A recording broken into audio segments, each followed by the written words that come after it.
Hello guys, this is Lily and welcome to my YouTube channel. In this video, I will be talking about a treatment plan for the condition cerebral palsy. So cerebral palsy is a term used for motor function disorders that result from damage to the immature brain. It is a non-progressive condition. It doesn't progress. Is the result of lesions that occur during the perinatal period, from halfway through pregnancy to 7 days postpartum, after birth, and up to 3 years of age, It is named according to the main movement disorder and the limbs, the hands and the feet, or the legs, the hands and the legs that are affected. These four main types of movement disorders are spastic, which is increased tone, athetoid or uncontrolled movement, ataxic, poor coordination, or mixed, usually spastic and athetoid. So increased tone with uncontrolled movement. There are four types or categories of cerebral palsy. One is spastic cerebral palsy, which is the extreme muscle stiffness accompanied by jerky or awkward movements. It accounts for 70 to 80% of all cases. So athetoid cerebral palsy is weak, involuntarily writhing muscles, and accounts for 10 to 20% of all cases. Ataxic cerebral palsy, there are problems with balance and coordination, depth perception, and fine motor control. It accounts for 5 to 10% of all cases. So mixed cerebral palsy, any combination of the previous. Causes of cerebral palsy. One is hypoxia and ischemia. Hypoxia is low oxygen in the blood, and ischemia is another condition that affects the blood. So hypoxia and ischemia, there's inadequate blood supply to the blood or the organs, which can occur in utero from a kink in the umbilical cord or the cord wrapping around the fetus neck, maldevelopment of the placenta, or shock in the mother from an accident. So postpartum hypoxia, or ischemia can result from suppression of the breathing centers due to over-medication of the mother before birth. The infant may also suffer pneumonia, collapsed lung, or drowning. Another cause is trauma to or rupture of the cerebral blood vessels, can occur in utero door to separation. Occur in utero due to separation of the placenta. Difficult or prolonged delivery, here you go guys, such as with a breech birth or the birth of a very large baby, can result in trauma and injury to the brain. Another cause is toxicity and infection. Infection can lead to brain damage. In utero, rhesus, Rh factor, incompatibility, or an infection in the mother, such as measles, shingles, or a virus, can damage brain cells. Postpartum meningitis, inflammation of the meninges, which is in the brain. Viral encephalitis, inflammation in the skull, in the brain. And lead or carbon monoxide poisoning account for 57% of people with cerebral palsy. Poisoning. Specific causes: maternal illness and or infection, seizures disorders, RH incapability, genetic disorders, premature birth, low birth weight, brain damage early in life, lack of oxygen before, during, and after birth, results from damage to or abnormal development of motor areas of the brain, usually the basal ganglia and the cerebrum, responsible for muscle tone, muscular control, and movement activities. So no evidence for myth about cerebral oxygen deprivation at birth causing cerebral palsy. So cord wrapped around the neck, okay? No evidence for that. Associated musculoskeletal conditions, the muscles in skeleton or bone conditions, extreme muscular hypertonicity, so extreme tightness of the muscle, abnormal muscular movements, skeletal deformities, and contractures, okay, shortening. Incidence, 2 to 4 cases for every 1,000 live births. Okay, so every 1,000 there can be 2 to 4 cases of cerebral palsy. No relation between cerebral palsy and mental retardation. So it's an erroneous assumption. The symptoms of cerebral palsy. Because normal child development varies wildly, delayed milestones such as head control, rolling over, reaching out with both hands, sitting without support, and crawling and walking can easily be interpreted as non-problematic. As the child ages, the signs and symptoms of cerebral palsy become more obvious. Okay, it can be seen up to like 3 years old, as we previously mentioned. Stiff or spastic muscles, okay, painful muscles secondary to constant hypertonicity, tightness, and spasticity. Then abnormally relaxed muscles, okay, or jerky or slow muscular movement. That's one symptom too. Unusual or awkward positions of the limbs, okay, the hands and the legs. Primarily as scissoring of the lower extremities, the legs crossing each other, and severely hyperflexed. Okay, so this, as you can observe this, severely hyperflexed wrist seizures, the wrist. Okay, compromised swallowing and chewing. Okay, hearing loss and vision problems. Toileting difficulties, compromised respiratory system. All right. So some other symptoms: impaired movement is usually hemiplegic on one side, diplegic on both sides, or quadriplegic 4 sides, but can be monoplegic, just one. Paralysis of a single limb, usually an arm. Okay. A triplegic, a medical condition characterized by the paralysis of the 3 limbs. Okay, so 3 limbs, triplegic. Now, quadriplegic, paralysis of the four limbs. Okay, include a variety of movement disorders. Okay, so these are other symptoms as well. So there's spasticity, which is most common, increases with pain, stress, and emotion as fear or anxiety. Athetoid movements are slowly and waiting. They increase with voluntary movement and stop with sleep.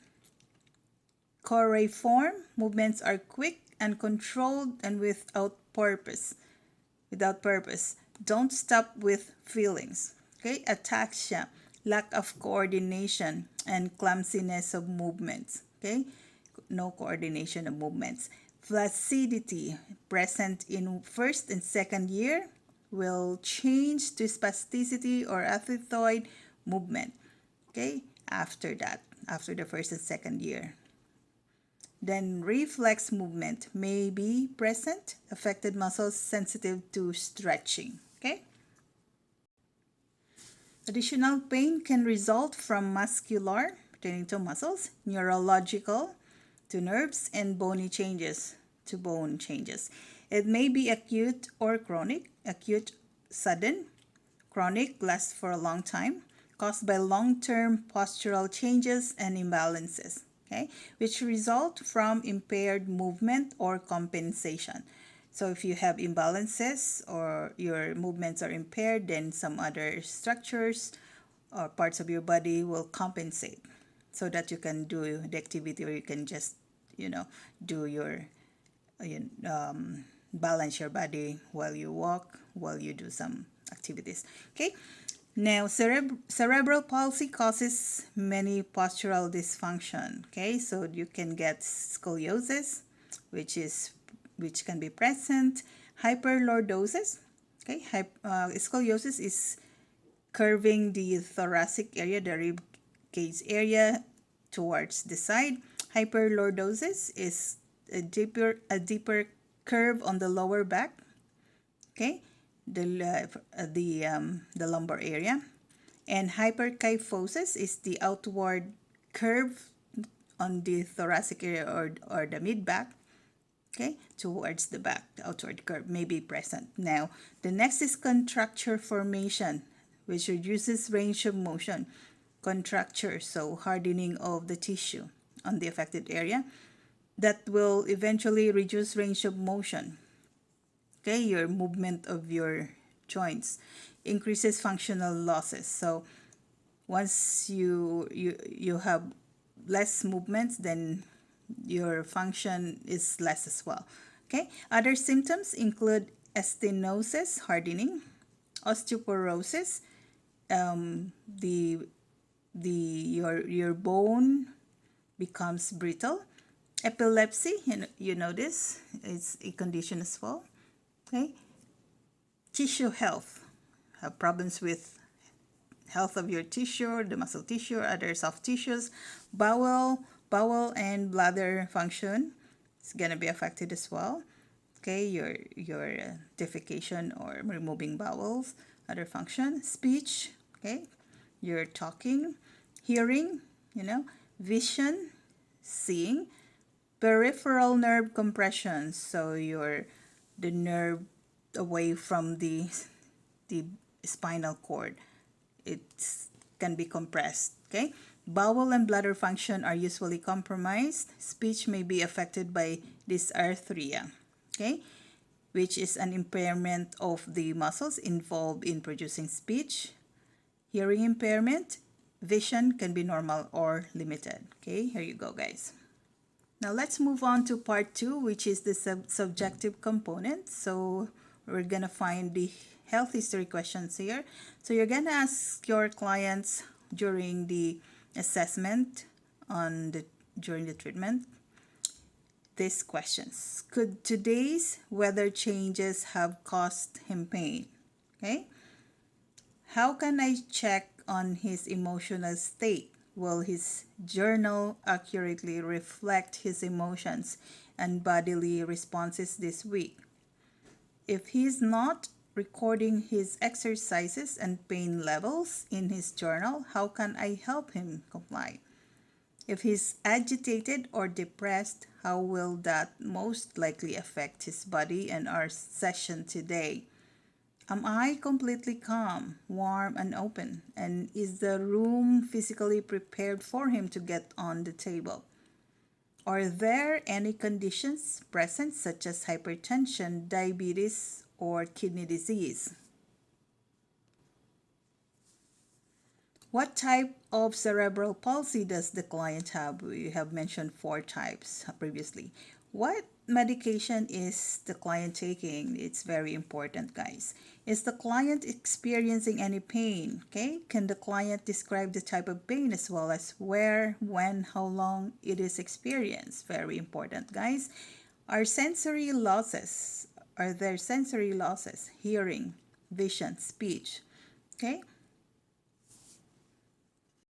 So are there sensory losses, hearing, vision, or speech? Okay.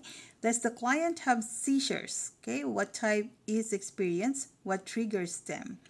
What movement is affected? How are the fine and gross motor skills of the client? Are ambulation aids used? Okay. What activities can the client do? Does the client or what activities does the client do? What are the client's activities for the past days? Okay, so what activities can the client do? So you can ask this question as well. Now, okay, let's move on to part 3 of the treatment plan, which is the objective component. In here, we're going to do assessment. So for the assessment, just read on the information here, guys.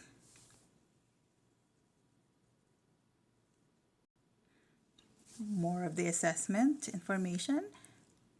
So we're going to move on to observation. Okay, so you're going to do observation on the client.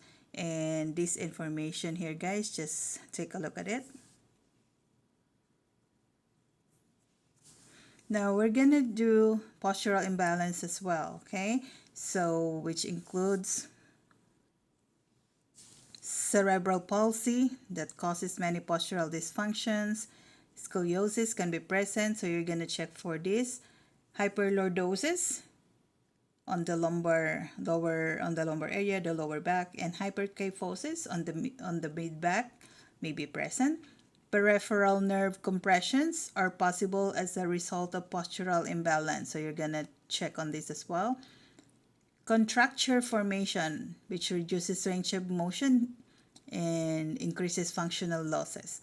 Okay, so you're gonna take a look at this for your postural assessment, these imbalances on the client. Now, let's move on to the gait imbalance. So for the assessment, you're going to check on the walking or gait imbalances. So if a client is able to walk, she may have a circumducted gait. A cane walker or wheelchair may be used by the client. So you have to check for this. Okay, so we're gonna do palpation as well on the assessment. Now, hypertonicity is palpated in the muscles, so tightness in the muscles, affected by spasticity or athethoid movements, okay? We've explained that previously. Now, contractures or shortening or hardening are likely in the muscles experiencing spasticity, so you're gonna be able to palpate contractures on the muscles. Edema, which is swelling, may be palpated in the distal part of the affected limbs. So distal, the lower part of the affected limbs. Like for example, if the affected limb is the upper arm, then you're gonna see some swelling or edema on the lower part of the upper arm. The tissue may be cool due to ischemia. Ischemia is having low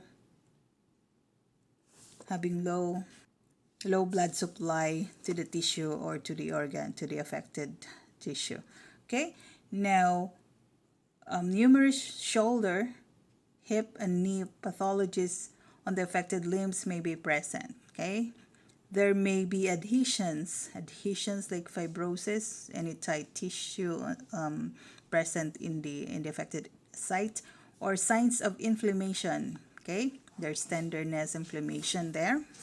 There may be adhesions or signs of inflammation as a result of soft tissue or joint pathology. Tenderness is often present, so tenderness means the client can feel pain on the affected site. In adults with cerebral palsy, this pain is due to arthritic changes, so pertaining to arthritis, the joint problem. Peripheral nerve compression, so those nerves away from the spinal cord is being compressed, so problem on these nerves, or secondary postural change. Okay, so let's move on to testing. For the testing, you're gonna do active free range of motion, passive resisted range of motion, and it will reveal a decrease in range of motion or movement if spasticity is present. Okay,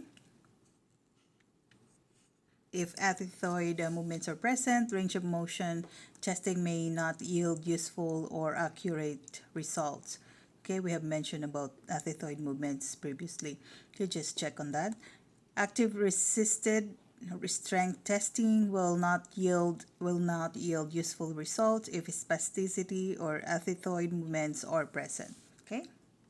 For special test, we're gonna do sensory testing. So there are a wide varieties and degrees of sensory losses from slight and patchy to profound. Okay, to profound, pain, temperature, and touch perception may not be affected. Now, specific orthopedic tests are performed for secondary conditions. If spasticity or athetoid movements are present in the limbs to be tested, the test may not yield variable results. Let's move on to the contraindications or precautions for the treatment of cerebral palsy. Now, beware of redness over bony prominences and avoid massaging areas that have broken down because of poor circulation. Example, the heels, coccyx. Coccyx is down the sacrum, the very tip of the sacrum, and elbows. Be sure that the patient and caregiver are aware of broken or compromised skin. Okay?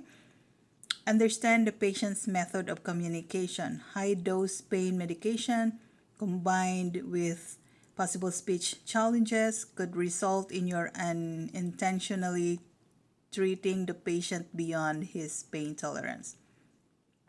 Because of facial muscle hypertonicity, tightness of the facial muscle, combined with high-dose pain medications, cerebral palsy patients often appear to have intellectual disabilities. Do not speak to them in an elevated tone or assume limited mental capacity until this is proven to be the case. Before applying significant pressure to the chest wall during resisted breathing exercises, make sure the patient does not have osteoarthritis, inflammation of the bone and the joints, or osteoporosis, brittle bones. Okay? Avoid joint play.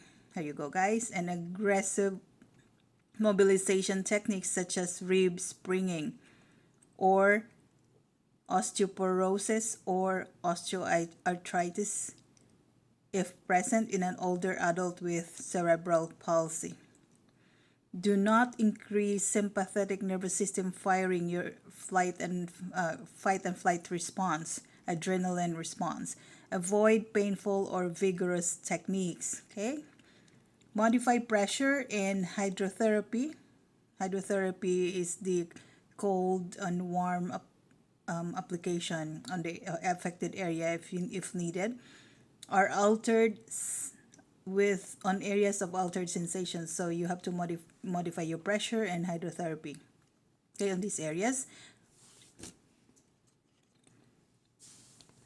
Modify positioning and techniques if hypertension is present. Okay, hypertension, high blood pressure, you have to modify your positioning and techniques as well.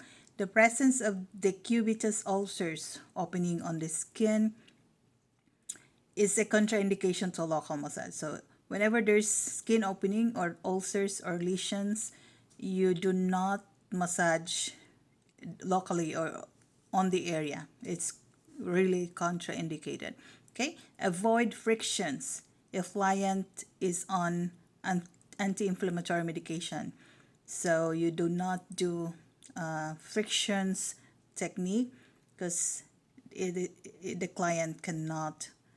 The client's perception of pain is altered due to the anti-inflammatory medication. Okay, so this medication is helping the client to be able to endure pain. Okay, all right. Let's move on to part 5 treatment plan. You have to you have goals to follow here. Okay, just read on the information, guys. For positioning, pillowing, and draping, just read on the information here, guys. So there are information here, just follow it. For the techniques, we have a few techniques here. Just read on the information, guys.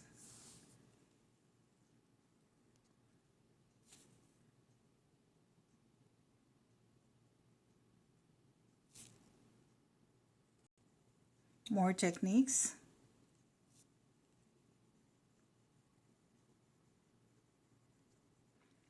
Additional techniques.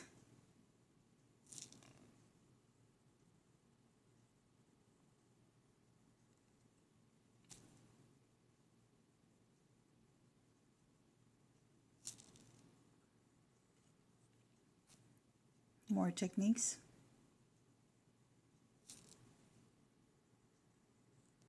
For hydrotherapy, just read on the information here, guys. And for the general treatment, the treatment is performed in the context of a relaxation massage. So for a person or a client coming to your clinic wanting to have a massage treatment, the context of the massage is always for relaxation. Okay, so that's your general treatment. Diaphragmatic breathing, deep breathing in and out. Okay, diaphragmatic breathing, is encouraged. Okay, so you always have to encourage deep breathing in and breathing out. Okay, supportive touch is used to apply smooth rhythmical Swedish techniques. So it's gonna be smooth and rhythmic, Swedish techniques you're gonna apply. All right. For specific treatments, okay, we have some information here, guys. Just read on this.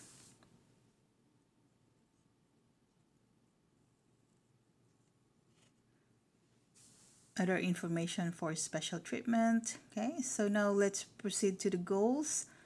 So we have a few goals here. You have to encourage relaxation. You have to improve functionality ability through the improvement of strength, flexibility, and balance. Okay. Educate the client about maintaining tissue health, especially on the skin. Okay. Refer the client, if possible, to other practitioners. Okay. If there's a need to. Now, for the self-care techniques, this is under the self-care plan of the treatment plan. So you're gonna teach the client this information here. There are a few here, so just take a look at this, guys.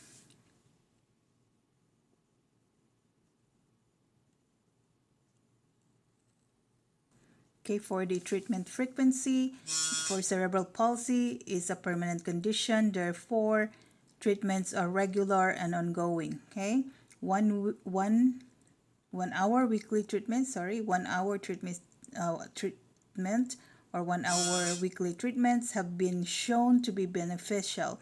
Okay, so 1 hour weekly treatment. Perform slow, gentle range of motion exercises of every joint in the body every day. Okay, so you're gonna tell the client to perform slow, gentle range of motion exercises of every joint in his or her body every day. Okay, now the expected outcomes of this treatment. Cerebral palsy is non-progressive, so it says it's not gonna progress. Okay, but over time there are secondary changes as a result of the original disabilities. Okay, so there could be some changes or additional disabilities as the condition stays longer. Okay, so it's non-progressive.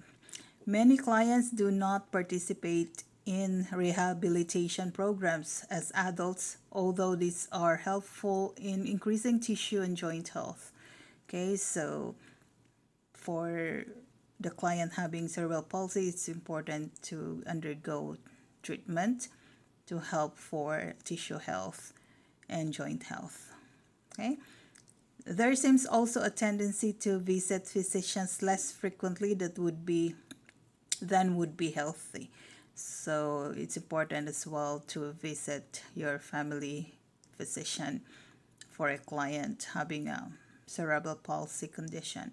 Okay, many of those with cerebral palsy are able to live with relative independence. Okay, spastic cerebral palsy, particularly diplegic, affected two limbs, or hemiplegic, one limb is affected, offers a more favorable prognosis for independence than athetosis. Okay, independent mobility and the presence of fine motor skills offer a good prognosis for independence. All right, so these are the expected outcomes of treating the condition for cerebral palsy. Okay, so here you go, guys. This ends our video for today.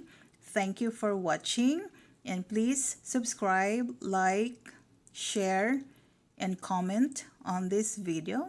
Again, thank you, and you have a great day.